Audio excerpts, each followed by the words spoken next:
嗨，大家好，我是植物家顾问 Bonnie， 又来到我们的顾问来了的单元。那我们今天要讨论的是寒暑假又到了，家长应该要带小朋友去哪里放电，才不会让他们在家里作妖呢？最近夏令营游学还有亲子游学都非常的热门。那我们今天邀请到的来宾就是有亲自带小朋友出国游学的家长 Winona。大家好，我是 Winona。还有我们经验非常丰富的带团出国游学的领队 Makoto。嗨，大家好，我是 Makoto。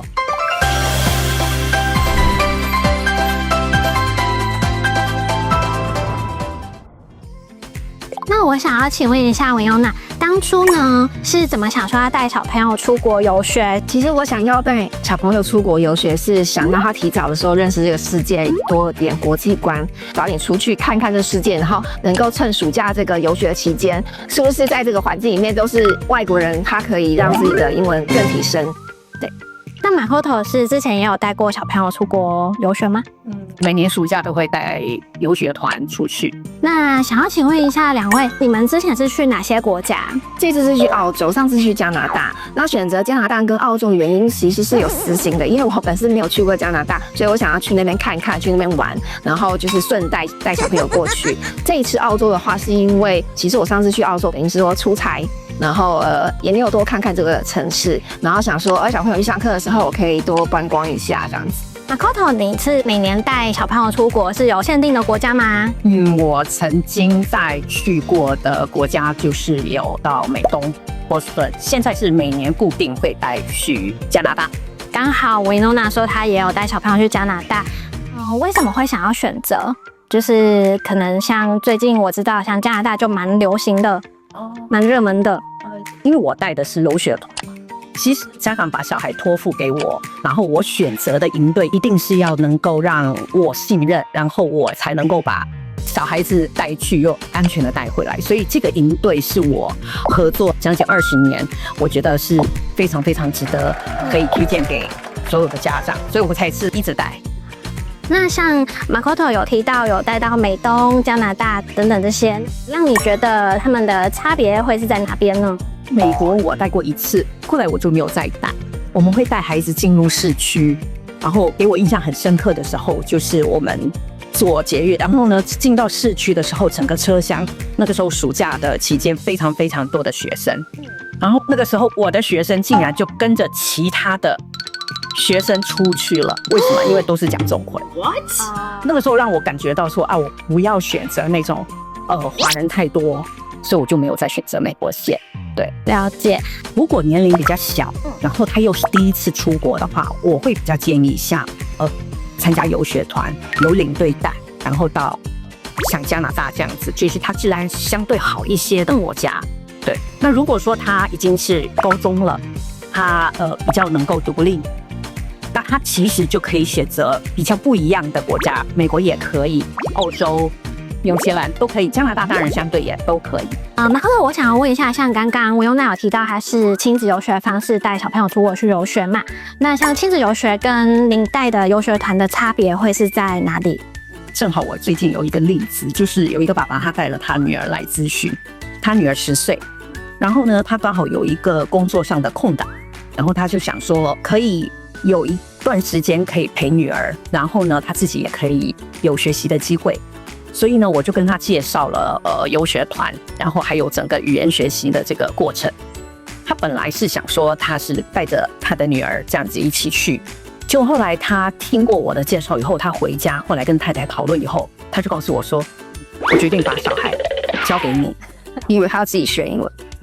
对呀，然后他自己，然后他就说，我跟你们一起去。然后呢，但是小孩就交给你了，但是我也在那个地方，但我做我自己的事情，我去学英文。对，我觉得这就看家长的考量，因为游学团的话是小孩等于小孩他做主，这样他跟着我了。亲子的话呢，就是家长跟小孩一起，那你家长也要面对的就是他的3餐嘛，这个可能就有点不太一样。对，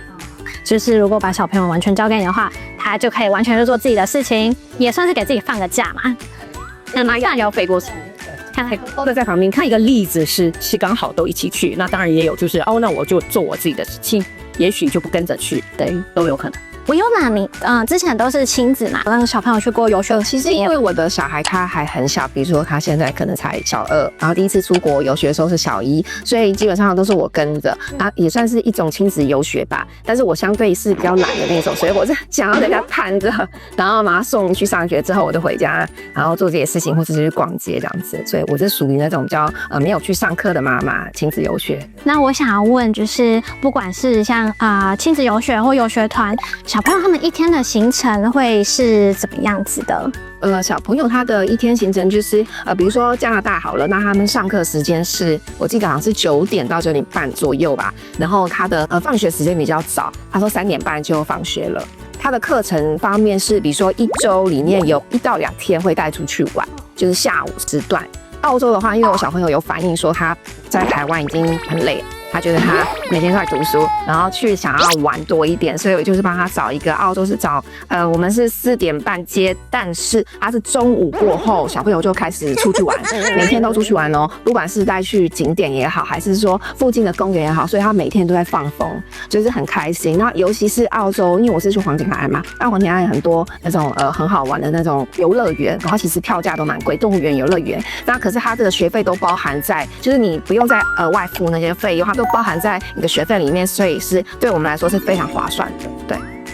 那游学团的话就不一样，游学团的话，它就是照表操课，你是一定会有一个 schedule， 你会知道你今天要做什么。当然，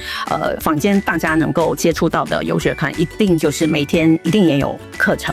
他上白天的课，但是他的下午到晚上就取决于你这个游学团的设计有没有什么样的主题性。一般来讲都是下午到晚上都会有活动，那礼拜6、礼拜天大部分比较不会休息，还是会带孩子出去，这个家长就要注意了。有的游学团它是要再另外自费一些活动，那有一些游学团它是整个全部包含在里面全含。所以最大的不同就是，我觉得就是照课，每天都是固定的，都知道他要做些什么事情。了解。所以像6日的话，有些是包含在活动里面的，有些活动是额外再付费的。所以对家长要选择的时候，就是要去比较这些。了解。文瑶娜，我蛮好奇的，因为像你出国前规划，那你出发的前后跟你想象的有不一样吗？因为毕竟带小朋友出国，有没有遇到就是比较棘手或是比较不顺利的事情？有一件事情是我比较困扰、烧脑的，因为爸爸妈妈要帮小朋友准备那个 lunch box， 就是要当地的食材，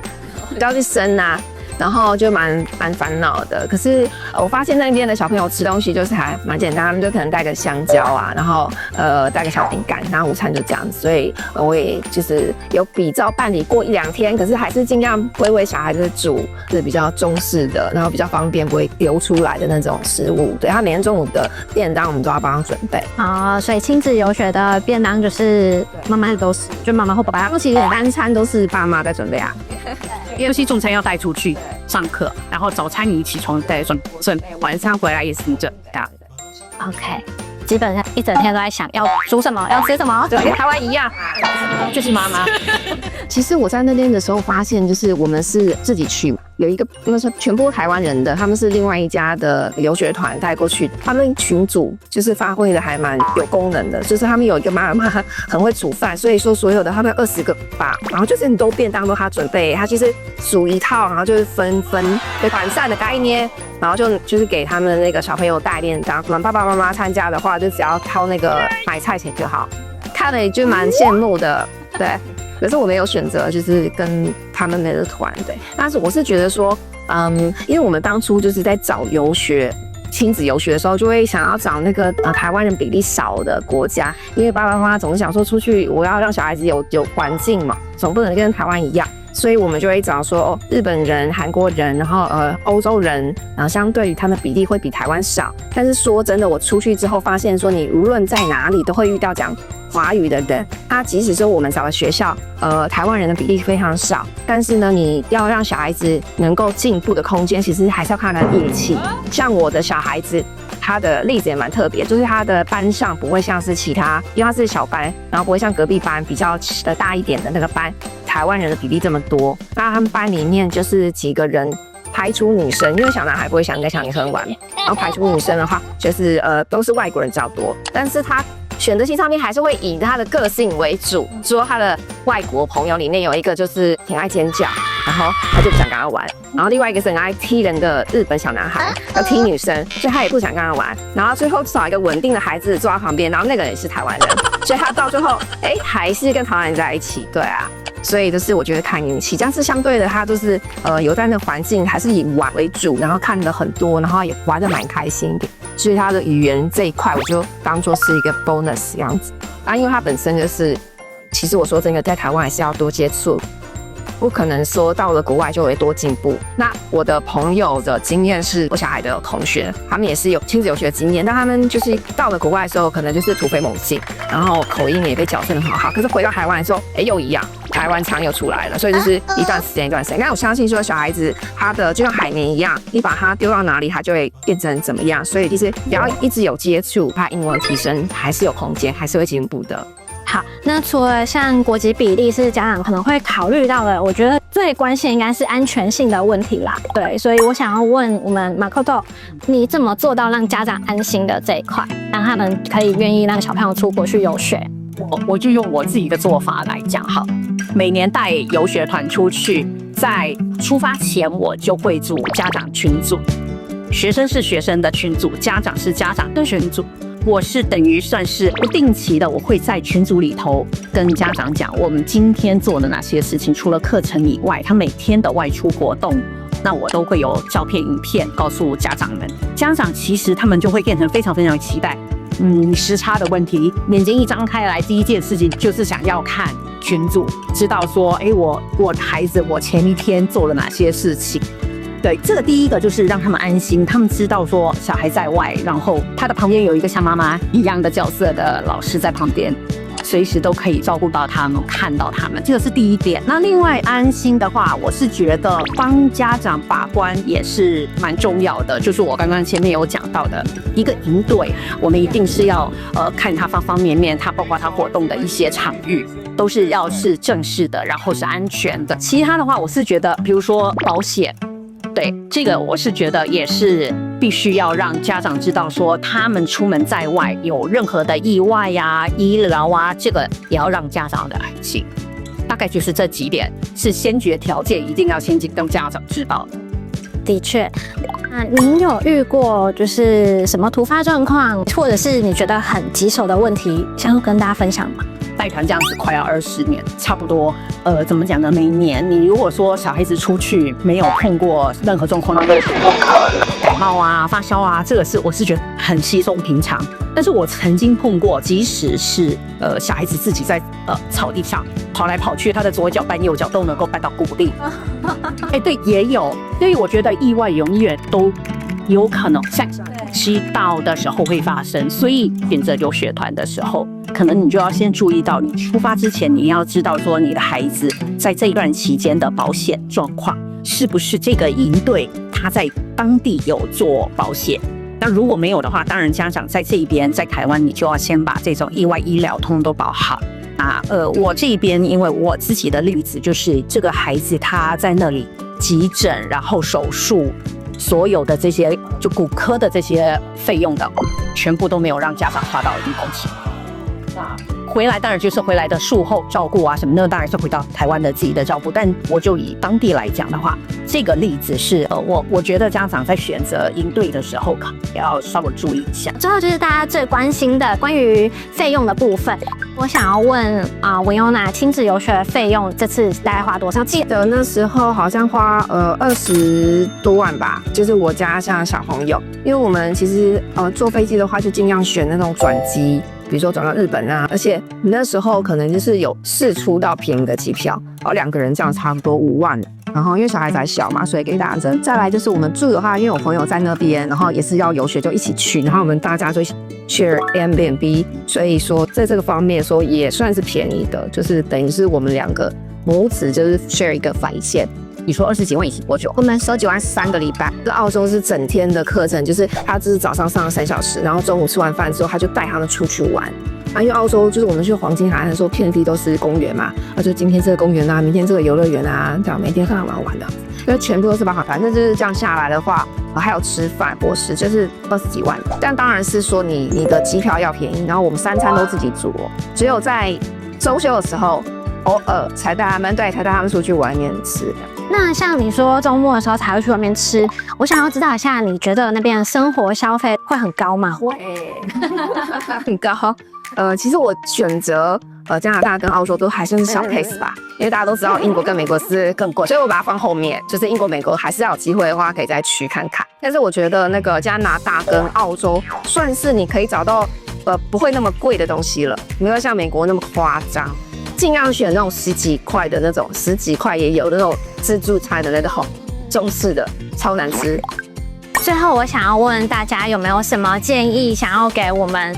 荧幕前的观众？我是觉得，如果觉得说你在当地没有认识的亲人，最好就是还是找留学代办，就是帮你去解决这一切。那你只要拎包出发就可以。因为像我自己就是有去亲自找那个夏令营嘛，然后真的是也没有人可以问说到底评价如何，因为你看到上面的评价也都是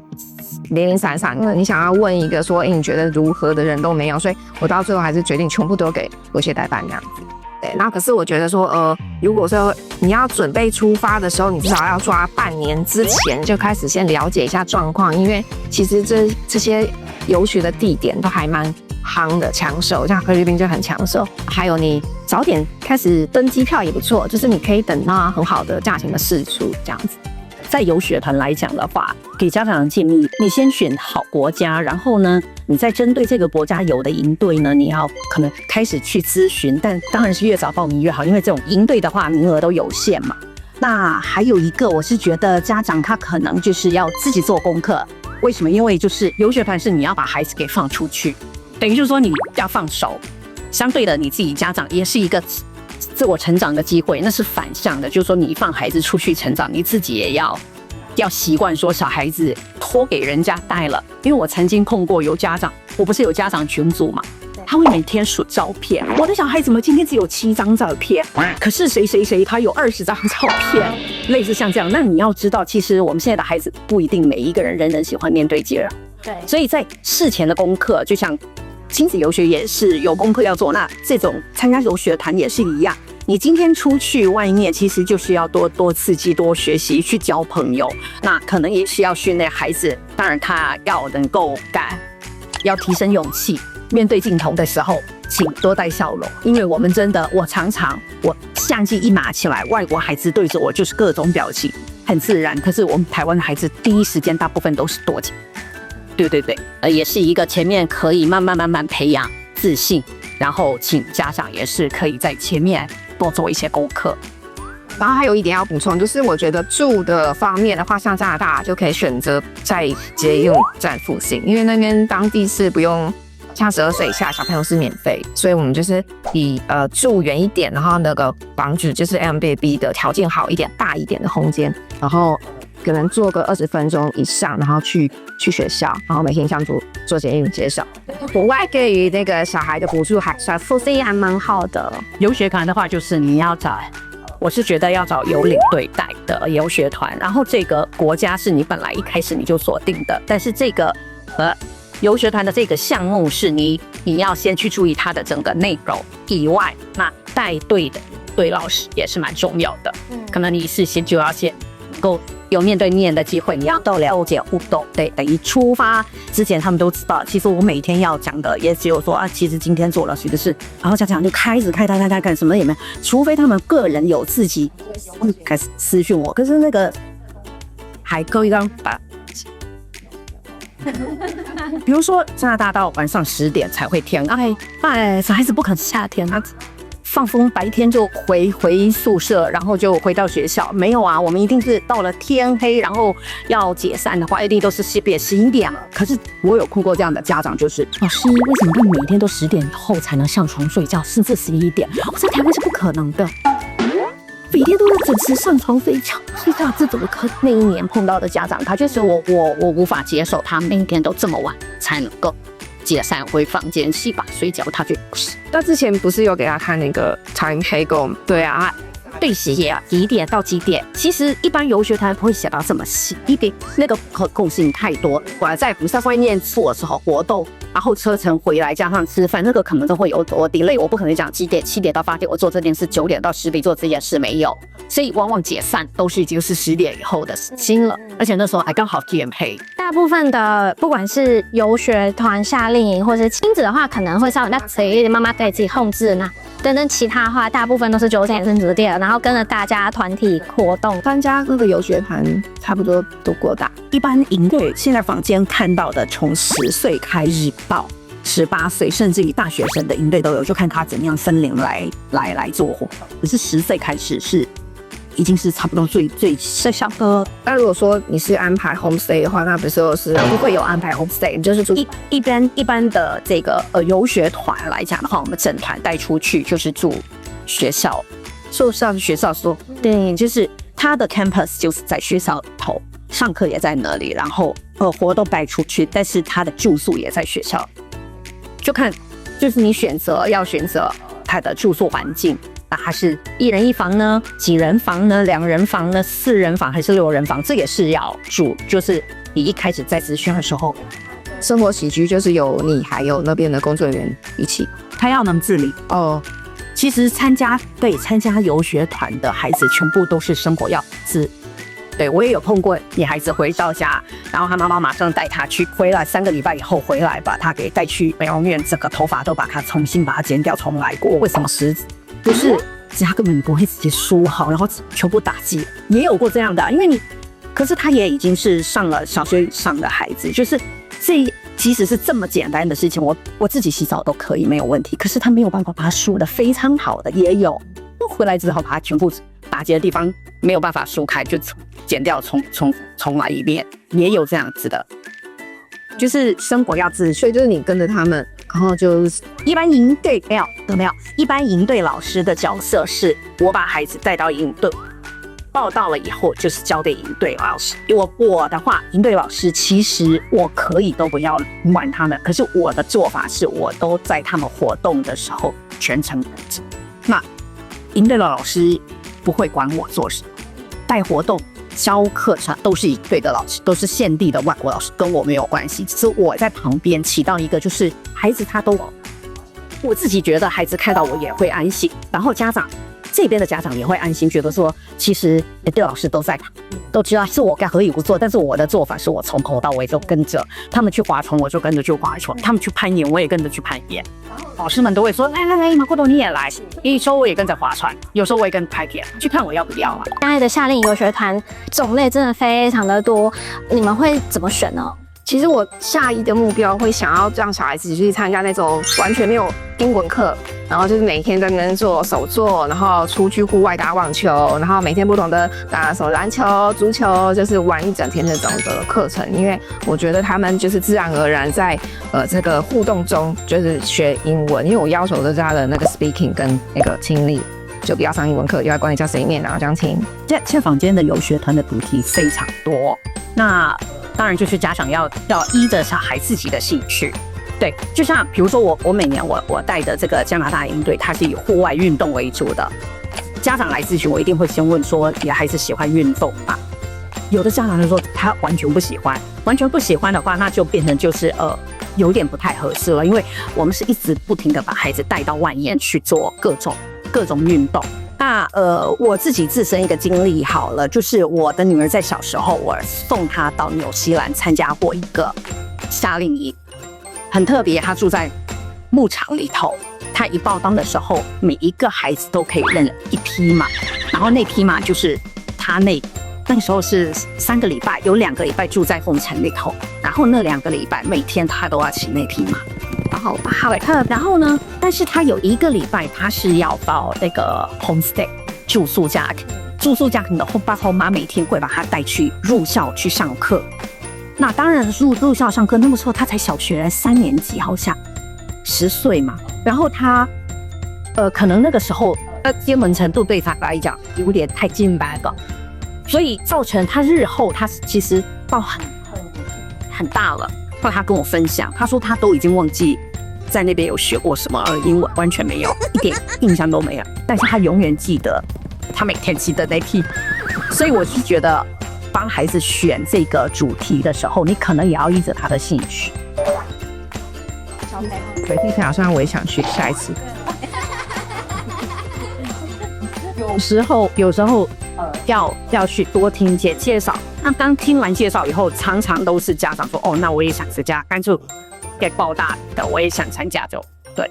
现场的配信的确是一个非常的确，你在那个环境下，不管你有没有就是上整天的密集英文课程，你其实也是可以去学到怎么去使用英文，就不一定说要一整天都在教室里。对，有各种不同的主题类型啦，都可以自己去尝试看看。那我们今天介绍夏令营游学团亲子游学就到这边，大家有比较了解不同的差异吗？如果有任何问题的话，欢迎都在下方留言给我们。如果喜欢我们的影片，欢迎订阅、追踪还有分享哦。那我们下次再见喽，拜拜。